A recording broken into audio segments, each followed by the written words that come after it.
Madam എന്തിനാ അത്യാവശ്യമായി കാണണമെന്ന് പറഞ്ഞത്? ചില പ്രധാനപ്പെട്ട ജോലികൾ നിന്നെ ഏൽപ്പിക്കാനുണ്ട്.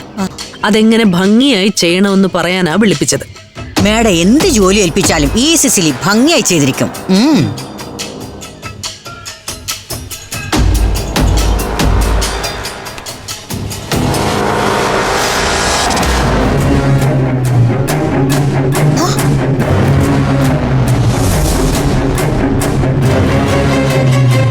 മേഡം ഇത് പഞ്ചരത്നത്തിലെ സ്വർണങ്ങളല്ലേ? അല്ല മേഡം ആള് കൊള്ളാലോ. ഞാൻ പോലും അറിയാതെ പഞ്ചരത്നത്തിലെ സ്വർണം എങ്ങനെ അടിച്ചു മാറ്റി. ഓ എന്നാലും മേഡം ഈ പണി എങ്ങനെ പറ്റിച്ചു? എന്നെ വിശ്വാസമില്ലാത്തോണ്ട് ഈ കൊട്ടേഷൻ വേറെ വല്ലരെയും ഏൽപ്പിച്ചോ? അത് മോശമായിപ്പോയി. അല്ല മേഡത്തിന് എന്നെ വിശ്വാസമില്ലേ? ഞാൻ ഈ കാര്യത്തിന് സിസിലിയോട് മാത്രമേ സഹായം ചോദിച്ചിട്ടുള്ളൂ. വേറെ ആരും ഈ ഓപ്പറേഷനിൽ ഇല്ല. അപ്പൊ മേഡം മുതുകാടിന്റെ ശിഷ്യയാണോ? അല്ല മാജിക് അറിയുന്നവർക്ക് മാത്രമേ ഇത്തരം കാര്യങ്ങളൊക്കെ ചെയ്യാൻ പറ്റൂ. എനിക്ക് ഒരു മാജിക്കും അറിയില്ല. പിന്നെ എങ്ങനെയാ പഞ്ചരത്നത്തിലെ അലമാരയിൽ ഇരുന്ന സ്വർണം മേഡത്തിന്റെ കൈകളിൽ എത്തിപ്പെട്ടത്? ഇത് പഞ്ചരത്നത്തിലെ സ്വർണം അല്ല. പിന്നെ പഞ്ചരത്നത്തിലിരിക്കുന്ന സ്വർണ്ണാഭരണങ്ങളുടെ ഡ്യൂപ്ലിക്കേറ്റ്. പച്ച മലയാളത്തിൽ പറഞ്ഞ പഞ്ചരത്നത്തിലിരിക്കുന്ന സ്വർണത്തിന്റെ അതേ രൂപത്തിലും തൂക്കത്തിലുമുള്ള മുക്കുബണ്ടം. ജ്വല്ലറി ബോക്സ് പോലും അത് തന്നെ. ഇതുണ്ടാക്കാനാ ഞാൻ അന്ന് നിന്നെ കൊണ്ട് ആഭരണങ്ങളുടെ ഫോട്ടോ എടുപ്പിച്ചത്. മനസ്സിലായോ? ഇത് വെച്ച് നമ്മൾ എന്ത് ചെയ്യാനാ പോന്നെ? ഇനിയാണ് സിസിലിയുടെ റോൾ. സിസിലി പഞ്ചരത്നത്തിൽ നിന്ന് ഒറിജിനൽ ആഭരണങ്ങൾ എടുത്തിട്ട് ഈ ഡ്യൂപ്ലിക്കേറ്റ് ആഭരണ പെട്ടി അവിടെ വെക്കണം. അതെന്തിന്? അങ്ങനെയാണെങ്കിൽ സ്വർണം നഷ്ടപ്പെട്ട വിവരം പഞ്ചരത്നത്തിൽ ആരും അറിയില്ലല്ലോ. അമ്പട കേമി, മേഡം ഒരു ബുദ്ധിരാക്ഷസി തന്നെ. ഈ തലക്കകത്ത് ഇത്ര ആൾ താമസം ഉണ്ടായിരുന്നോ? മതി പതപ്പിച്ചത്. ഞാനിതൊക്കെ ചെയ്യുന്നതേ നിന്റെയും കൂടി രക്ഷ കരുതിയാ. എങ്ങനെ? അല്ലാതെ നമ്മൾ സ്വർണം അടിച്ചു മാറ്റിയാ ഉറപ്പായും അവരാഭരണം നഷ്ടപ്പെട്ട വിവരം അറിയും. പോലീസ് അന്വേഷണവും വരും. പോലീസുകാരെ 4 വരട്ട് വരട്ടുമ്പോ നീ എല്ലാം മണി പോലെ പറയും. മാഡം എന്നെ അങ്ങനെ അണ്ടർ എസ്റ്റിമേറ്റ് ചെയ്യരുത്. ഈ സിസിലിക്ക് കക്കാനും അറിയാമെങ്കിൽ നിൽക്കാനും അറിയാം. എന്തായാലും നമ്മൾ ഈ പ്ലാൻ നടപ്പാക്കുന്നതോടെ സ്വർണം മോഷ്ടിക്കപ്പെട്ടു എന്നൊരു ഇഷ്യൂ വരാൻ പോകുന്നില്ല. കുറച്ചു കാലം കഴിഞ്ഞ് അവരത് വിൽക്കാനോ പണയം വെക്കാനോ ശ്രമിക്കുമ്പോൾ മാത്രമായിരിക്കും ഇതൊരു ഡ്യൂപ്ലിക്കേറ്റ് ഗോൾഡ് ആണെന്ന് അറിയുക. അപ്പോഴേക്കും ഇതിന്റെ നിറവൊക്കെ മങ്ങി തുടങ്ങിയിട്ടുണ്ടാവും.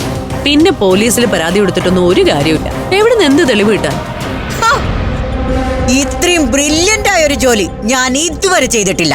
മാഡം പൊളിയാ, വേറെ ലെവലാ. എന്തായാലും നീ ഈ ഓപ്പറേഷൻ ഭംഗിയായിട്ട് നടത്തണം. ഇനിയിപ്പോ എന്റെ സാമ്പത്തിക പ്രശ്നങ്ങൾ പരിഹരിക്കുന്നതിനായി മോഷ്ടിച്ച സ്വർണം വിൽക്കാനും വഴി കണ്ടെത്തണം. വിറ്റാലും പണയം വെച്ചാലും പിടി വീഴും മാഡം. ഈ സ്വർണം കാശാക്കി മാറ്റാൻ നമ്മുടെ മുന്നിൽ ഒരു വഴിയുണ്ട്. ആ വഴി എങ്ങനെയെങ്കിലും മാഡത്തിന് ഉപയോഗിക്കാൻ പറ്റുമോ എന്ന് എനിക്ക് അറിയില്ല. നീ കാര്യം പറ. അതെ, അഭിമന്യു ആദ്യം കെട്ടാനിരുന്ന പെണ്ണല്ലേ ദിവ്യപ്രഭ. അവളും അംബികയുടെ മോൻ സുമേഷും തമ്മിലുള്ള കല്യാണം ഏതാണ്ട് ഉറപ്പിച്ചിരിക്കുക. ആദ്യത്തെ കല്യാണം മുടങ്ങിപ്പോയത് കൊണ്ടേ അതിന് വാങ്ങിയ 50 പവൻ സ്വർണ്ണം ഇട്ട് മണ്ഡപത്തിൽ ഇറങ്ങാൻ ദിവ്യപ്രഭക്ക് താല്പര്യമില്ല. അതെന്താ? അത് ഐശ്വര്യക്കേടാണെന്നാ അവള് പറയുന്നത്. ആ സ്വർണം മുഴുവൻ വിറ്റിട്ട് ഒരു 60 പവൻ പുതിയ സ്വർണം വാങ്ങണമെന്നാ അവള് വാശി പിടിക്കുന്നത്. അതില്ലാതെ അവൾ ഈ കല്യാണത്തിന് ഇറങ്ങില്ലെന്നാ പറഞ്ഞത്. പക്ഷെ ഇത്രയും സ്വർണം വാങ്ങാൻ ദിവ്യപ്രഭയുടെ അമ്മക്ക് ഇപ്പൊ നിവൃത്തിയില്ല. അതുകൊണ്ട് അംബികയുടെ അറിവോടുകൂടി ഒരു 20 പവൻ ഡ്യൂപ്ലിക്കേറ്റ് സ്വർണം വാങ്ങാനാ ദിവ്യപ്രഭയുടെ അമ്മയുടെ തീരുമാനം. എന്റെ സിസിലി, ഇതൊക്കെ നിനക്കെങ്ങനെ അറിയാം? എന്റെ ഒരു ശിഷ്യയാണ് ദിവ്യപ്രഭയുടെ വീട്ടിലെ കുക്ക്. അവളാണ് ഈ ഐഡിയ ദിവ്യപ്രഭയുടെ അമ്മക്ക് പറഞ്ഞു കൊടുത്തത്. ഈ കാര്യം സംസാരിക്കാൻ വേണ്ടിയേ ദിവ്യപ്രഭയുടെ അമ്മ ഇന്ന് അംബികയെ കാണുന്നുണ്ട്. തേടിയ വള്ളിയാണല്ലോ സിസിലി കാലി ചുറ്റിയിരിക്കുന്നത്. ഏത് വള്ളി? കുറച്ച് കാശ് കുറഞ്ഞാലും റിസ്ക് ഇല്ലാതെ നമുക്ക് സ്വർണം വിൽക്കാൻ പറ്റും. 6 മാസം കഴിഞ്ഞ് പഞ്ചരത്നത്തിലിരിക്കുന്ന സ്വർണം ഡ്യൂപ്ലിക്കേറ്റ് ആണെന്നറിഞ്ഞ കേസ് വരുമ്പോ ആ കുറ്റം അംബികയുടെ തലയിൽ ഇരിക്കുകയും ചെയ്യും. എങ്ങനെയുണ്ട്? ഡാൻ, അങ്ങനെയാണെങ്കിലേ മേഡം ഇപ്പൊ തന്നെ ദിവ്യപ്രഭയുടെ അമ്മയെ വിളിക്കേ. അത് ശരിയാവില്ല സെസ്ലി. ആദ്യം ഞാൻ അംബികയോട് ഡീല് സംസാരിക്കാം. എന്തായാലും നീ ആദ്യം ഈ ഡ്യൂപ്ലിക്കേറ്റ് കൊണ്ടുപോയി വെച്ച് ഒറിജിനൽ എടുക്കാൻ നോക്കും. സ്വർണം കിട്ടട്ടെ, എന്നിട്ടല്ലേ കച്ചവടം. ആ, നീ ഇത് കൊണ്ട് ചെല്ലേ, സമയം കളയണ്ട.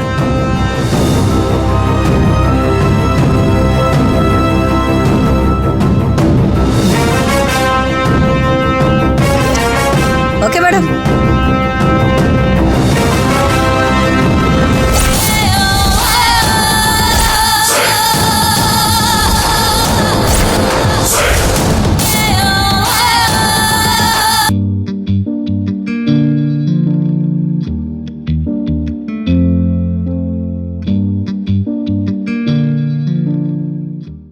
Rega, rega,